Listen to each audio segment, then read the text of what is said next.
Welcome to the Emotional Balance Sheet Podcast, your guide to help you manage life, money, and multiples. Each episode, host Paul Fenner, Tama Capital's president and founder, and the proud parent of 4 amazing children, including 1 set of triplets, will provide insights on successfully sustaining an active lifestyle, career, and family through comprehensive wealth management strategies, financial education, and lifestyle planning, specific to parents raising twins, triplets, and more. Learn more, subscribe to the show, or connect with Paul at tamacapital.com. This podcast is for informational purposes only and should not be relied upon for investment decisions. Clients of TAMA may retain positions in the securities discussed in this podcast.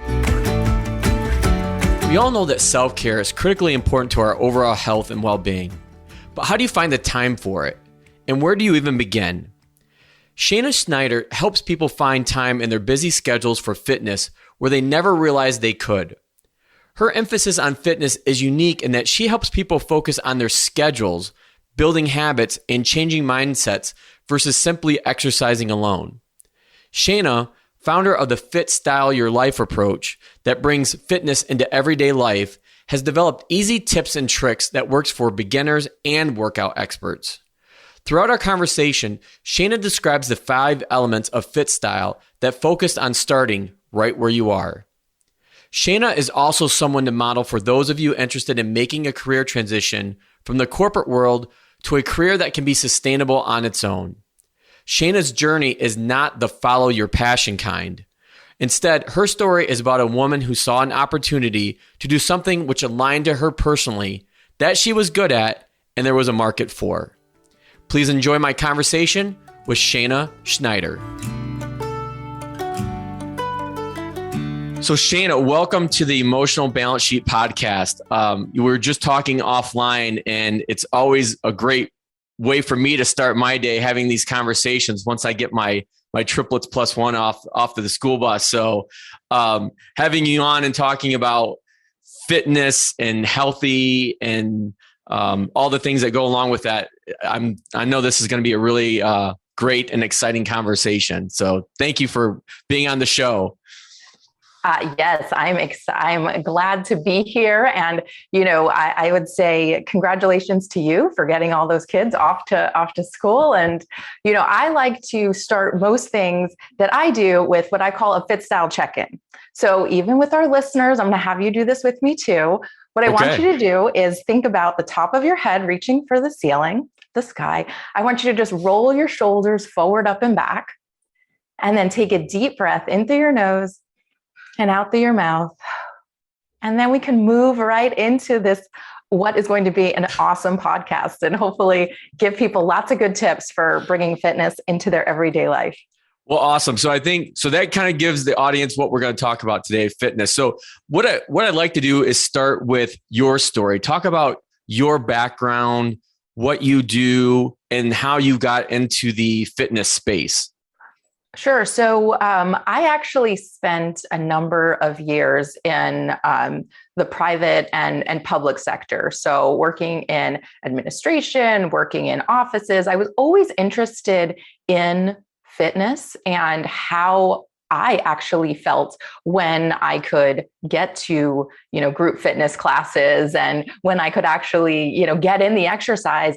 I noticed a big change in, my mood, obviously in, weight management and things like this. So I was always kind of doing either some kind of research on my own, getting involved in classes, ultimately starting to actually teach classes, but still having a full-time job working in an office space. So what I was starting to discover was, how much time I was spending in an office, right? and what was the biggest challenge for me was time, right? It was that I definitely saw that there were, classes I wanted to go to. I had all the right intentions and things like that. But, what happens? Life. Right? Suddenly you're like, oh, I got called into this meeting, and so I was going to try to leave at that time. Or, when you're in case with kids, it's like stuff comes up and they have a question, and then you're like, okay, well, you're pushing yourself, you're pushing your health to that back burner. And it just all starts to stack up. And so there was kind of a light bulb that went off for me. And I will say it was this moment where I was in my office and I was working on, a project, and I had been at the computer, and suddenly all the lights went off in the office. And Literally, the lights went out. The lights went out. And I was like, oh my God, did I just lose all this work? And then I discovered that I remembered that my lights were on a motion sensor, and I had been so still that everything just shut down.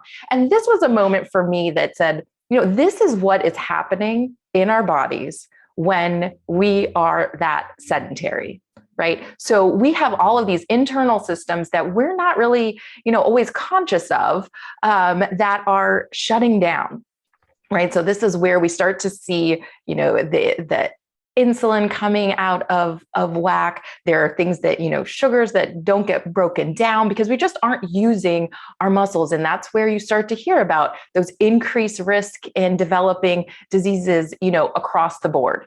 And so for me, looking at this research and recognizing that, okay, this is the space that I have, this is my life. How do I bring these things together? And I think this is what is hopefully going to be inspirational to folks, is that our focus needs to be on movement. So this is really an overall umbrella. So oftentimes, right, we hear about exercise. It's like the big E. I'm like, I got to get 150 minutes of exercise. It's got to be, in these chunks. And we have a certain idea of what exercise is, right? Right. You're changing your clothes, you're in a particular space, it's dedicated time. And that's where we can change our mindset. If we can think more about movement overall in our day, and what does that look like? We release ourselves from having to schedule it at particular times, when our schedules sometimes just, aren't predictable. So one of the things I want to touch on with what you just said, and ironically, I was just having this conversation with my wife, Teresa, this morning, and it's been really a focal point of this first year of having the podcast with people in transition with life. And one of the questions that I've been getting with having so many conversations with people is like, what's that silver bullet when somebody finally decides to make a change or make a decision? And my honest answer is, I don't know. I don't know what it is, but everybody has, as I explained to Teresa this morning, everybody has a tipping point. And the thing is, I don't think I'll ever be able to figure that tipping point out, whether it's helping somebody, actually implement their savings plan or spending plan, or to make a financial decision, or to make a career decision. That's been a hot topic lately about people wanting to change careers. Mm-hmm. Obviously, the pandemic has really, woken or stirred something up in people. Yeah. But I don't know if there's definitely not a right or wrong trigger point, if you will, but there always is one. But you never know what it's going to be. Mm-hmm. And two, you never know when it's going to happen. It could be tomorrow. It could be a month. It could be 6 months. It could be a year. But sooner or later, something will trigger, like your lights going off, that says, mm-hmm. okay, I'm not waiting anymore. I'm going to do this. Exactly. And then I think it is being proactive in being open to that. And with the FitStyle Your Life approach that I use, it meets people where they are. So, I have a framework, kind of the FitStyle fundamentals, to really think about how do you bring movement into your everyday life? Because it's kind of like you hear it and you're like, okay, but what does that mean exactly? And I'll use an example of what I started doing when I was working in the office, and we can absolutely use this at computers and different things as well. But when anyone would walk into my office, I would just stand up, stand up right there and, talk to them. And that's something that, is super simple, doesn't take any additional time, and it allows your body to kind of turn back on. You're using the muscles to stand up, and it does, make a difference. And it was funny because at the time, my boss started noticing this, and he was like, you don't have to stand up when I come in. And I said, oh, don't worry, I'm doing it for me. How did he take that?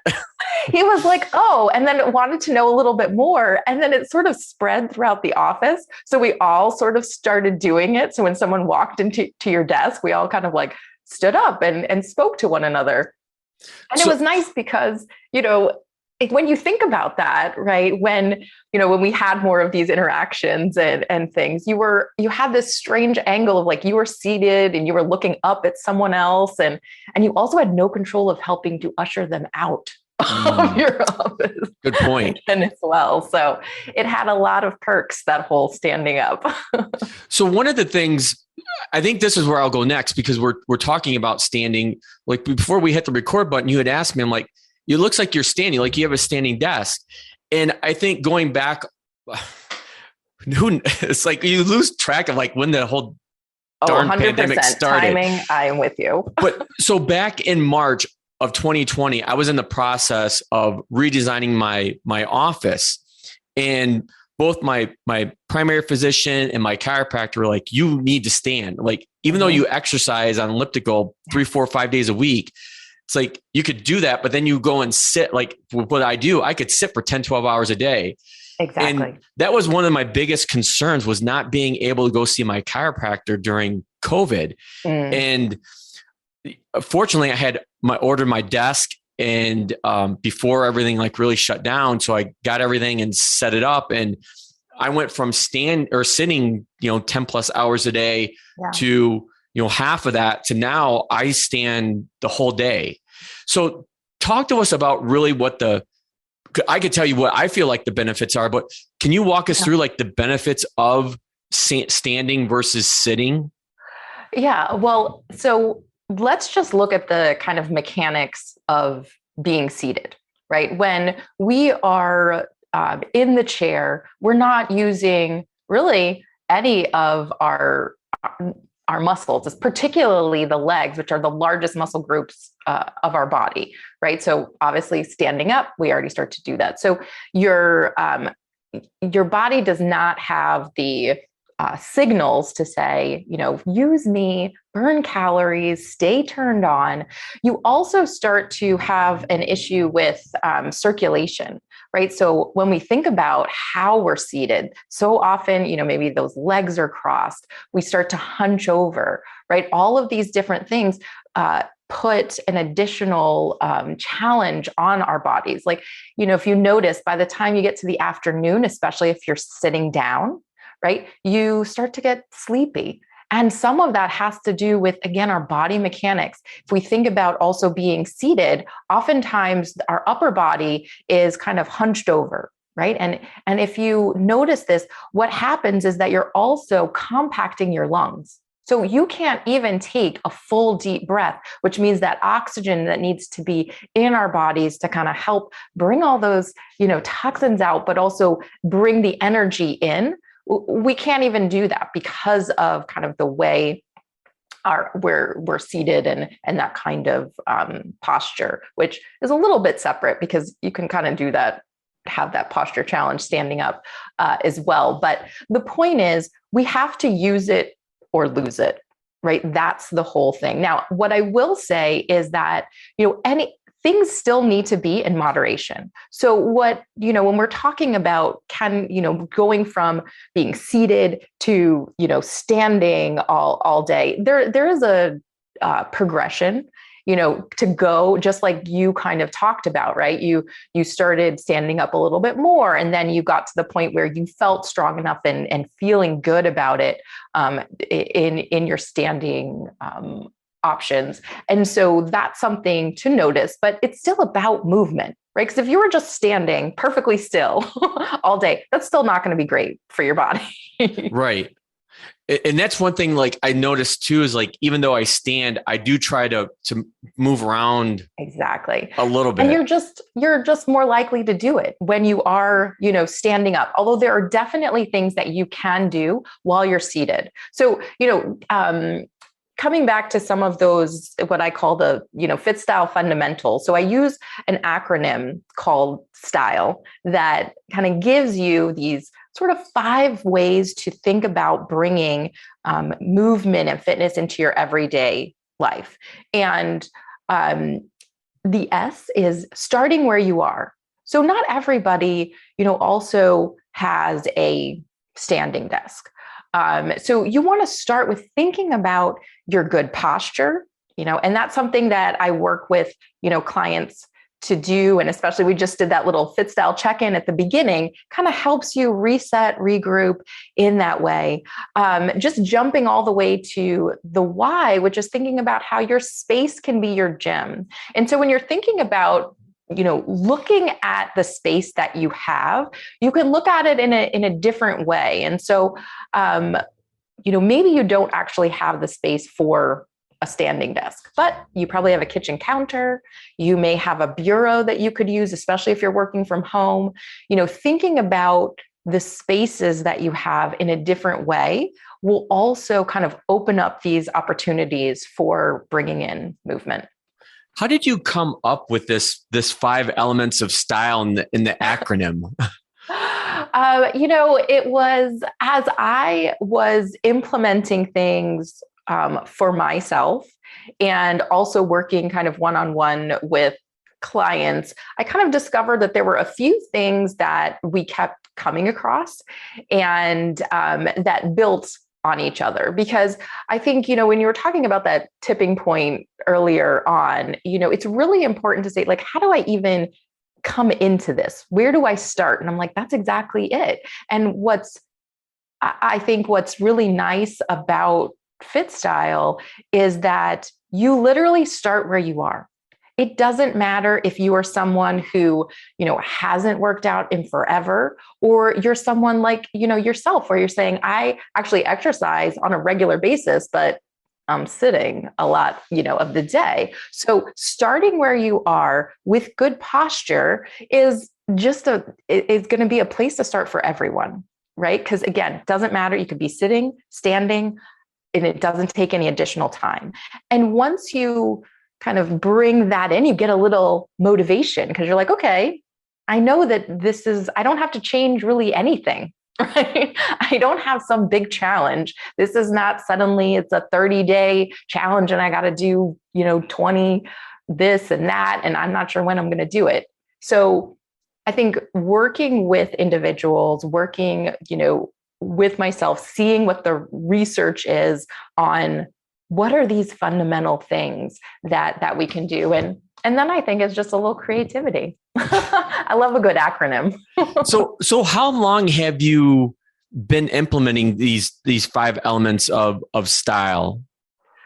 So me personally, I have been probably, 20, I guess it was around 2012 or so. So how long has that been? So at least a decade or more. Yeah, you're pushing a decade almost, Shana. So for me, yeah, exactly. And, it was a development. So I was implementing some of these things, but I didn't really come up with the acronym to teach it to other people. Probably that came about more in the last couple of years. So I've been able to work one-on-one, with clients and thinking about creating FitStyle habits and using these fundamentals, working with companies as well, doing different workshops to introduce this as, something that you can bring into your work culture. Because this is appropriate movement. It's not like, okay, suddenly you're doing a yoga move or, a downward dog in the middle of your office or something. These are things that are helpful to us for health, for focus, for motivation, for morale, all of these things. So I think from what I understand, one of the unique aspects of FitStyle in your business is that you take a very unique approach. So is it is it all in person or is it virtual or is it a balance of the two? And how has that worked the last 18 months with COVID as well? Yeah. So I should also say that my background is working, right? I had said in private public sector, but I also am a certified group fitness instructor as well as a personal trainer. But I kind of describe myself as a fit stylist. So the difference is that when I work with folks, it is thinking about kind of your schedule overall, and then bringing in movement and specific exercises or stretches, things like that, that work for you and creating different kinds of habits. So we connect it to things that you're doing on a regular basis and bringing that in. I also teach online classes. So it's a live stream class session. I do a indoor energy boosting walk. So I love walking. It is my number one exercise that I think everybody, should do, hopefully can do, all of that. And so I do everything now online. So anybody can access, me. I work one-on-one with clients online. Sometimes I even do little, tours of their spaces with a video so we can talk about, okay, what does your space look like? What can we use, for movement? What does your living room, look like if that's the space that, you're going to do some different things in? Because, the one little tip that I love to, talk about is that, exercise is great. And if you have time for it to do the classes and these kinds of things, that's awesome. You also want to make sure that you have easy space to do it in. Maybe we all don't have like a huge amount of extra space, but you have this coffee table that's like, I wish I could just roll it out of the way, right? Well, that's the thing. Think about that. Add wheels to it. See if you can, move some of these things to make your space more able to be your gym. So when with your practice, with your firm, with FitStyle, how long have you been virtual, or did the pandemic really force you into that, or were you already virtual before that? So I was thinking about going virtual, and the pandemic was like, okay, do it now. Do it now, yeah. Do it now. So that really pushed me, because my workshops and things that I was doing for companies, I was doing in person. So I was showing up, we were having that in-person experience, and then pandemic hit, everything came online. And, I think that it was a silver lining, maybe, in many ways, because, when you are online, I'm able to reach that many more people. Because, you eliminate transportation and all of that. And there are so many ways with technology to, connect with people. And I definitely had a little bit of a learning curve and figuring out all of the sound and the interactions and that, but we got that all worked out. So I do find that I'm able to really bring a great experience online to folks wherever they are. Do you think that, how is that? Well, this is a two-part question, I guess. One, the first question is, how do you think it's changed your business? Number one. And number two, how do you think, because of the pandemic and people not being able to go to a gym and having to do things at home, has that increased people's ability to work out more or to learn more about like FitStyle or just movement in general and exercise? Yeah. So I think that on the one hand, we had been talking about wellness and self-care, and it was kind of like, oh, that's a nice to have. It's cute. Right? Yes. Pre-pandemic, it was like, yeah, that's nice, And I think through this experience, we're all discovering how it is not a nice to have, it is a need to have. And so I think that is a really important understanding, and now it is more widespread. And so that has been good for, the business that I have. And I think and for everyone's self, for everyone's health, I think it's important that we're all now hopefully on this, same page.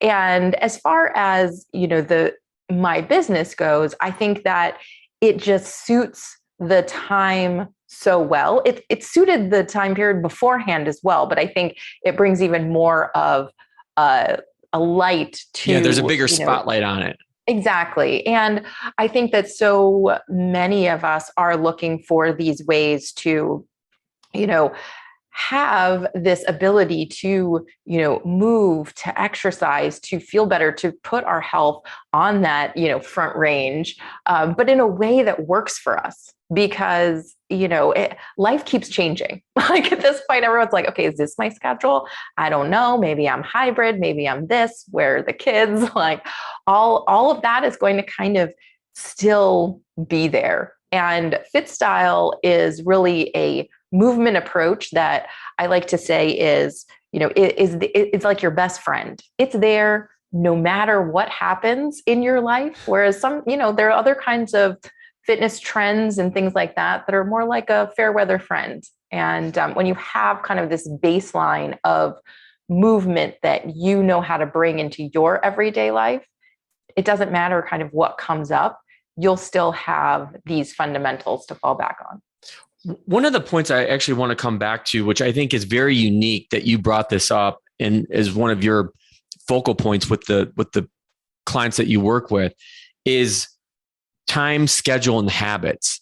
Can you dive a little bit more into that? Because I don't think most exercise coaches or people would have that as one of their main focuses. Yeah. So the way I approach working, particularly with a client, is we start by going through what your day kind of looks like. What time do you wake up? What happens in the morning? What happens kind of in the middle of the day? And then we look for those activities that are somewhat regular. So it is, let's say, it might be making coffee in the morning, right? That's something you're like, okay, it turns out I do that no matter what, right? And so then what we do is we say, okay, you're doing that no matter what. You're in the kitchen. So what are some of the fitness goals that you have? And so I've, one client in particular, we called this her strong arm coffee. So she put her hand weights by the coffee machine. And so when she made the coffee in the morning, it was waiting for it to percolate. That's when she did her strength training right there. Right. And so it's kind of breaking down this idea that, again, fitness has to happen in this particular space at this particular time. Instead, we're kind of stacking these things together and making it, work for you. I was just going to say that habit stacking. Are you familiar with James Clear work on habits, atomic habits? Exactly. Because when you were explaining that, I'm just thinking like James is already in my mind. Like this is that habit stacking he's talking about, where you have a habit, but then you stack it on top of another one, hopefully in a positive way, and you get that power of compounding return. Yeah, that's right. So I use some of that to kind of have those FitStyle fundamentals, those habits that you are creating. And then there's also that mindset shift of just recognizing opportunities to move, right? So when we're taking the clothes out of the laundry, right? And if you got those front loaders, I did 5 of those yesterday, by the way. Yeah. So you know what? You probably did. I can't even tell you how many squats you probably did. Or if you were holding it, right, as an isometric hold, it's just sometimes thinking about it in that way, right? And that's also kind of exciting when you're like, okay, well, maybe actually you're doing more exercise than you realize, or you can at least be more cognizant of that opportunity and really using it as a time to exercise. Because if you were like, okay, when am I going to do, a set of 10 squats or 20 squats or whatever. And you're like, turns out if I just move the clothes from one to the other, you've already got that set done. But you want to think about it and really have your body in those positions to use it as a squat. Well, I know Teresa listens to the show. At least I know she does. I don't know if she listens to everyone, but if she listens to this, I'll never hear the end of it. I don't necessarily mind the laundry days, Shana, because it gets me to move. And that's because, again, like going back to the whole sitting, standing, I could sit for 10, 12 hours a day, and I could stand here in front of my screen, my setup here in my office for 10, 12 hours a day as well. But if I don't consciously think about moving, right. Yes, it's better to stand and sit. But the fact is I'm still not moving as much as I should be. It's the movement. And so that's where, again, you start to bring in some of these, you create other habits around that. So for example, you might think about, walking to your meeting, and it doesn't matter even if it's Zoom, right? Either walk in place, walk to the bathroom, and back, these kinds of things. Think about, we also, when we're looking at the schedule, it's, what types of meetings do you have? Are there any meetings that you can create as walk and talks? Yes. So that you don't have to be right in front of your computer. And maybe it is even, checking in with a friend or something like that. Or if, your kids call or something like that, like move yourself away from the computer and just walk to the door, right? And that's already going to break up the day. And so what you would do is you would make that the consistent thing. If you're talking to this person, you're, walking to the door, because it doesn't have to be a huge thing and I'm going for a walk for 45 minutes or something like that. Hopefully we try to build up, to some of that. And I do think that having a step goal is really helpful as a way to see how much movement you're getting during the day. Yeah, what I've learned in studying habits, James Clear, even working with the families I work with at TAMA, is trying to remove barriers to make trying something new or different as easy as possible. Because if it's hard, if you think of it as this is a really big step, people get afraid, they're freaked out. And it's hard to, change that mindset and to take that first step. And understanding that you don't have to jump from like A to Z. So, oftentimes we hear, okay, so you're supposed to try to walk 10,000 steps a day. All right. So first of all, there's research that says 10,000 is like more than just beyond, like really like 7,500 is actually going to give you what you need. But for some people, you're like, oh my God, like, how am I even going to get there? And so it's really important that you allow yourself to build up to that. So instead of starting at that number of 7,500, maybe you're just like, well, first of all, how many steps am I getting on a work day? Right. And start there and then increase by maybe 500 steps or 1,000 steps. So you say, okay, I'm going to be at 3,000. We're going to be at 5,000. And one of the other things that I think is so important, and especially, parents and giving yourself that flexibility, thinking about, not just having one goal where it's like, okay, every day I'm walking 7,500 steps. Instead, your goal is that you have a step goal. So you give yourself some flexibility, because some days you might look at the schedule and be like, there is no way I am going to hit that higher number, but you're going to want to have maybe that lower number goal. So you're like, okay, some days I'm hitting 5,000. I'm not going to go lower than that. And then otherwise my regular is going to be like 7,500. And so you give yourself that flexibility so you don't feel like you're failing, that you didn't make it. And so you just break the chain and stop, trying. Instead, the goal is having the step count and allow yourself to be flexible with it. One of the things that I find interesting in having these conversations with people like you that are, I'll call it client facing, and especially with what you do and trying to help people to, establish better habits, establish better routines. How have you found any magic bullets, if you will, to help people stay on course, to help keep them, I hate the word motivated, but focused, like focused on if they laid out, this is what I want to do, this is what I want to achieve, like how to keep them focused on it. Because obviously the more success people have at something, the better they're going to feel about it, the easier it's going to do, the easier it's going to be to do that thing. Yeah. So I wouldn't say it's a silver bullet, but I will say it is text messages. So for me, when any of my FitStyle members or the one-on-one clients, I actually do what I call mindful motivation text messages. And so if we're working one-on-one together, then I create very customized text messages that keep what you're working on top of mind. And because I kind of know your schedule, they come just at the right times to remind you. Oh, you're sneaky good, Shana. Keep you going.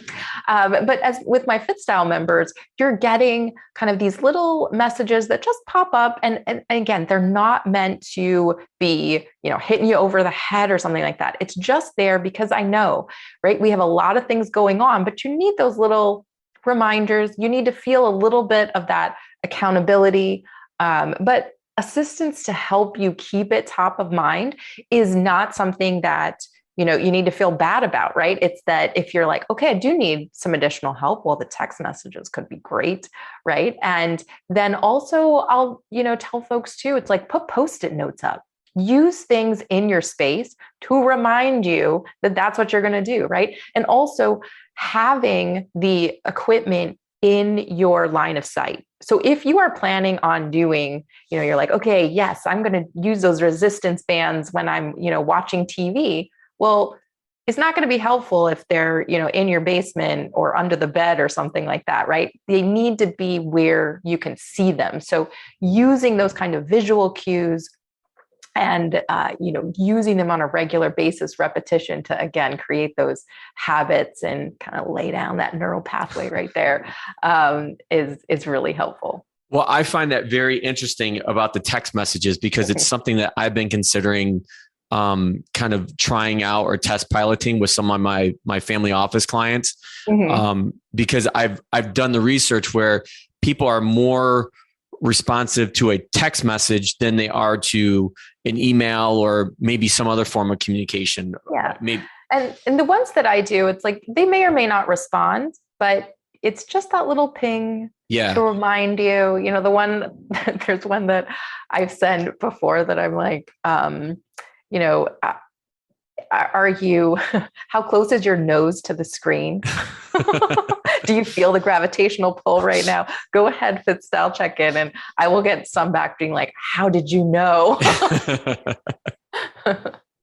So I want to come back to a question I didn't ask at the beginning when we were talking about how you got started. One of kind of a similarity that we have within our different industries is that there's a lot of certifications and a lot of like letters like after our names, like in the financial industry, they call it like letter soup, if you will, because there's CFA, there's CFP, there's CPA, there's, C whatever.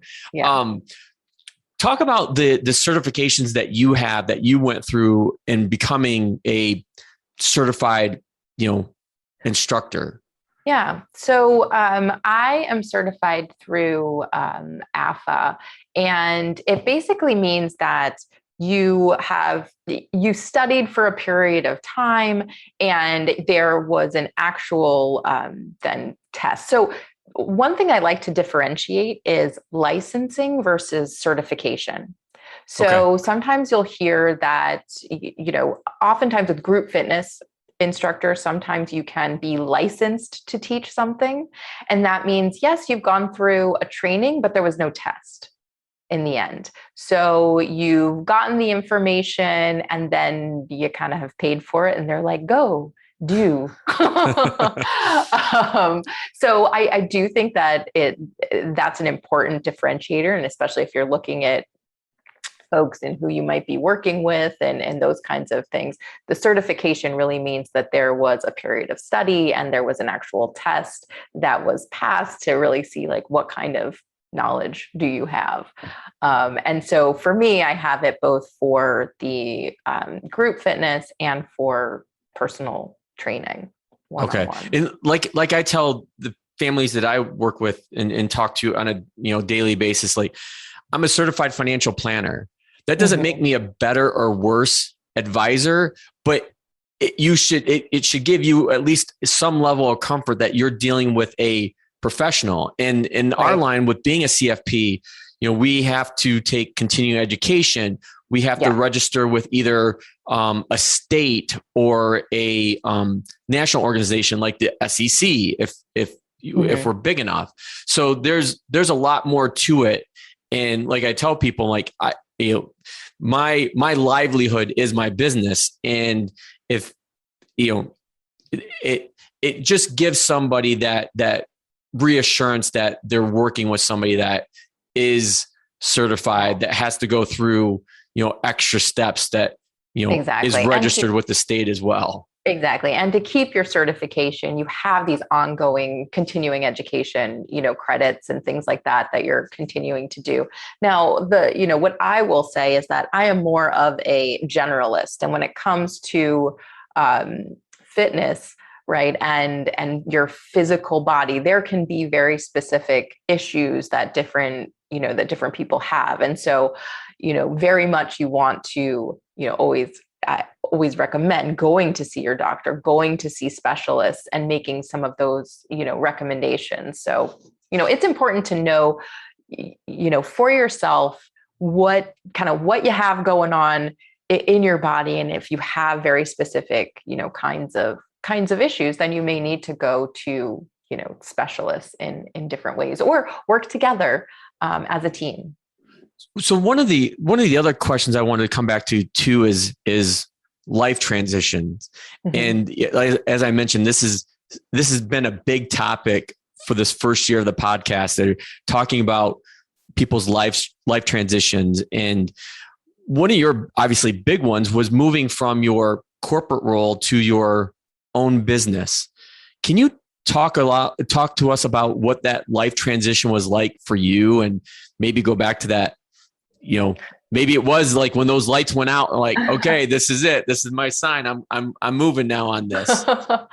Well, I will say that it was a little bit of a slower progression. I definitely started working on FitStyle, like I said, while I was working, full time, and was testing out some different things. It was actually kind of fun because in my staff meetings and different things like that, I'd be like, let's see if this works for a larger, group. But ultimately for me, it was seeing that to make this a viable business, I needed to take 100% of my attention, give 100% of my attention to it. And so when I did make the transition, it was about, I'm trying to think now, it was probably like two or 3 years before the pandemic. So I had sort of started to get sea legs a little bit, but I will say that the biggest challenge for me was going from being part of a larger organization and having that community that was right there to working by yourself. Yes. Even though, I have, contractors or different things that, I work with different folks. It's not quite the same. And I think that the pandemic really brought that out, because I am very much a people person, and I hadn't noticed. I like to be around people. So it was hard, actually. I will say that it was definitely challenging. And I think that for me, even FitStyle was a really helpful thing because of being able to teach the classes online, like these walking classes where you are in your space. You just need a 4x4 amount of space, and we're right there, and we're able to see each other and interact. So yeah. So, and I really like you sharing your story like that, because for some of my clients that are listening, I've had this conversation with them about, hey, if you have this interest, why not start it as a side? You don't need to just give up your corporate career that you've worked your entire life for. And a lot of that leads into transitioning from, your working career to potentially retirement. I call this hybrid retirement planning that I work on for families, because to think of going and just hitting a switch and saying, okay, I'm working full time and now I'm going straight into retirement. That scares the bejesus out of me because it gets back to movement where you read a lot of stories about somebody that, worked for 40 years or whatever, and then retired, doesn't do anything. And then they're dead within a year. Yeah. Movement is essential. and that kind of transition, I think, is really key as well, because, all of these transitions in life, it's like, you don't really know what's on the other side. And when you are working, on your own, or even moving into retirement, it's kind of saying, how can I dip my toe in a little bit and see? Because a scary thing about going into business, on your own, and this is something that you created, is that you really want to make sure that you want it to be a business and not just a hobby. Right. Right. Because sometimes it becoming how you make your money and all the other logistics can suck the fun out of it. Right. It can. And that's where you kind of go back to, like, when people will follow your passion. I thought Steve Jobs was a brilliant guy, but that was like one of the things that I adamantly disagree with, that somehow that got associated with him, right or wrong. Mm-hmm. But just because you have a passion for something doesn't mean that you're going to be able to make money at it. Right. 2, that you're going to be good at it. So you want to find something that you do enjoy, that doesn't necessarily feel like work, but it is something that you can do professionally. That's not a hobby.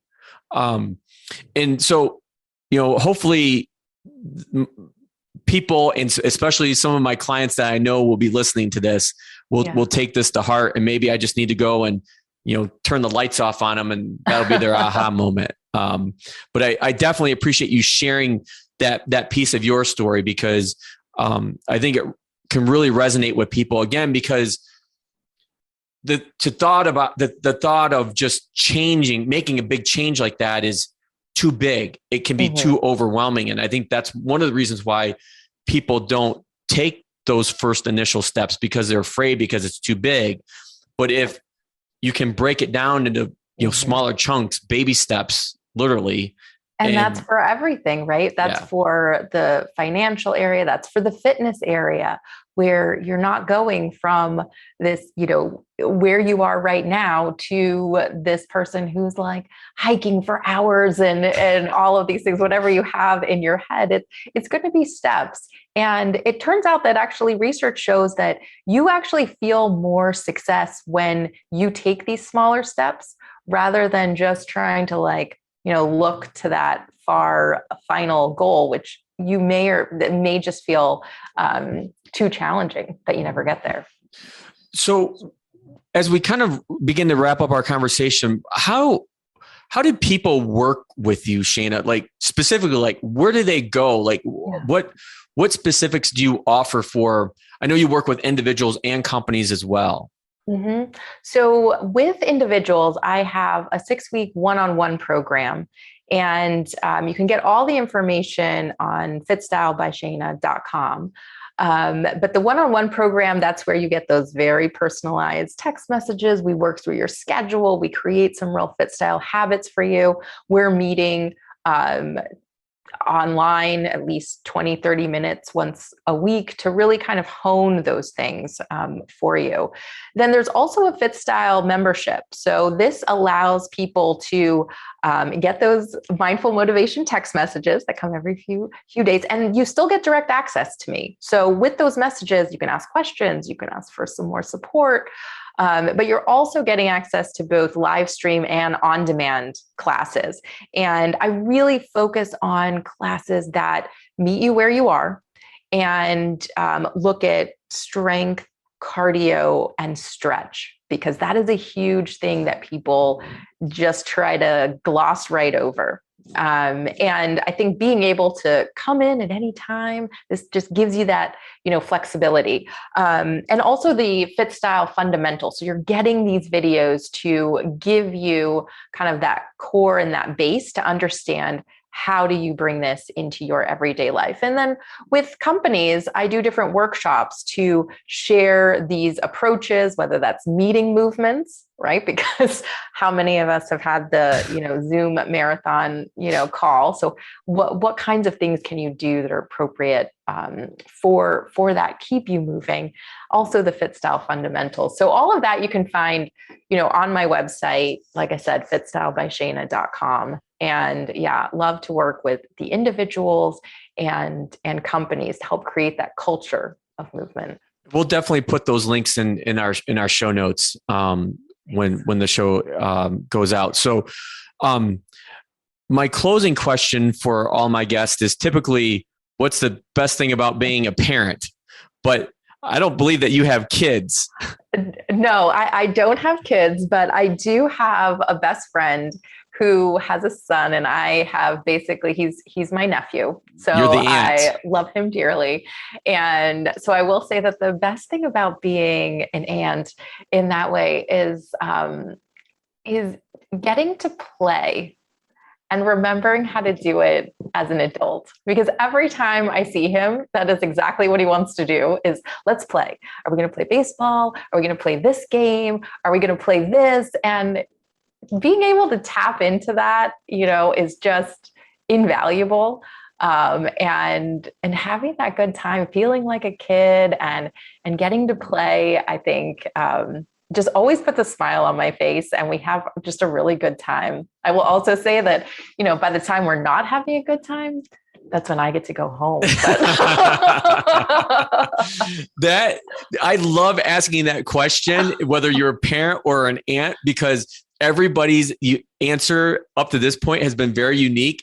And yours is a really great reminder, selfishly for me, Shana, is that I need to remember to be playful and to be able to play with my kids, because my triplets are 11, my plus one is 9, and pretty soon they won't want to play with dad anymore. No, exactly. So we take advantage of that time when it's like they want to be around, and remembering that, that playful spirit that we want to carry into adulthood as well. Well, that's awesome. This has been a terrific conversation, Shana. I can't thank you enough for being on the Emotional Balance Sheet podcast, and I'll look forward to many more conversations to come. All right, me too. Well, have a fit stylish day. Thank you for listening to this episode of the Emotional Balance Sheet podcast. Please visit tamacapital.com to subscribe to this podcast or to connect with certified financial planner and registered investment advisor Paul Fenner of Tama Capital. And please join us again next time on the Emotional Balance Sheet podcast.